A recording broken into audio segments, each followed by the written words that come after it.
പച്ചമുളക് എങ്ങനെയാണ് കുറച്ച് കാലത്തേക്കിന് ഫ്രിഡ്ജിൽ സൂക്ഷിക്കേണ്ടതെന്നുള്ള ഒരു വീഡിയോ ആണ് ഞാൻ ചെയ്യാൻ പോകുന്നത്. നമ്മൾ ഒത്തിരിയൊന്നും വാങ്ങുന്നില്ല, കാരണം നമ്മൾ പുറത്തൊക്കെ താമസിക്കുന്നവരാകുമ്പോൾ നമുക്ക് ഒത്തിരി ഒന്നും വാങ്ങി ഫ്രിഡ്ജിൽ വെക്കാൻ പറ്റുകയില്ല.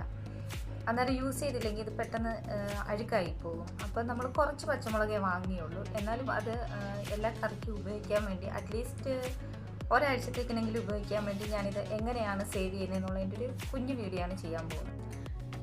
പച്ചമുളകിൻ്റെ ഈ ഞെട്ട് നമ്മൾ ഇങ്ങനെ അടർത്തി മാറ്റും എല്ലാത്തിൻ്റെയും.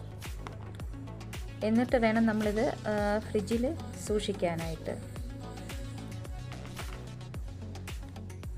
ഇതുപോലൊക്കെ നമ്മൾ ഞെട്ട് മാറ്റിയ പച്ചമുളകിനെ എല്ലാം കൂടി നമ്മൾ ഈ പ്ലാസ്റ്റിക് കവറിനകത്തോട്ട് വാരിയെടുത്ത് ഇടണം. ഇതെല്ലാം കൂടി നമ്മൾ വാരിയെടുത്തിട്ട് ഇതിനെ ഈ പ്ലാസ്റ്റിക് കവറിനെ നമ്മളൊരു ന്യൂസ് പേപ്പറിൻ്റെ അകത്ത് ലൈക്ക് ഇതുപോലൊക്കെ പൊതിഞ്ഞ് ഫ്രിഡ്ജിൽ വെക്കാൻ വേണ്ടി നമ്മളൊരു ഡബ്ബ എടുക്കണം. അതിനായിട്ട് ഞാനിവിടെ ഇതുപോലൊക്കെ ഒരു ഡബ്ബയാണ് യൂസ് ചെയ്യുന്നത്. ഈ ഡബ്ബയ്ക്കകത്തോട്ട് ഇതിങ്ങനെ ഇറക്കി വെക്കും. പിന്നെ നമ്മൾ എന്നിട്ട് ക്ലോസ് ചെയ്ത് വെക്കണം.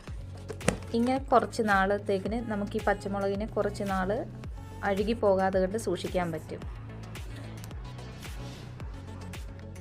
പുറത്തൊക്കെ താമസിക്കുന്നവർക്കാണെങ്കിൽ ഈ രീതിയിൽ പച്ചമുളക് സൂക്ഷിക്കാൻ പറ്റും. അതായത് പെട്ടെന്ന് വെള്ളം പിടിച്ച് ചീഞ്ഞ് അളിഞ്ഞു പോകാതെ കൊണ്ട് നമുക്ക് ഒരാഴ്ചത്തേക്കിനെങ്കിലും സൂക്ഷിക്കാൻ പറ്റും. നിങ്ങൾക്ക് എൻ്റെ വീഡിയോ ഇഷ്ടപ്പെട്ടെങ്കിൽ like, share and subscribe. Thank you.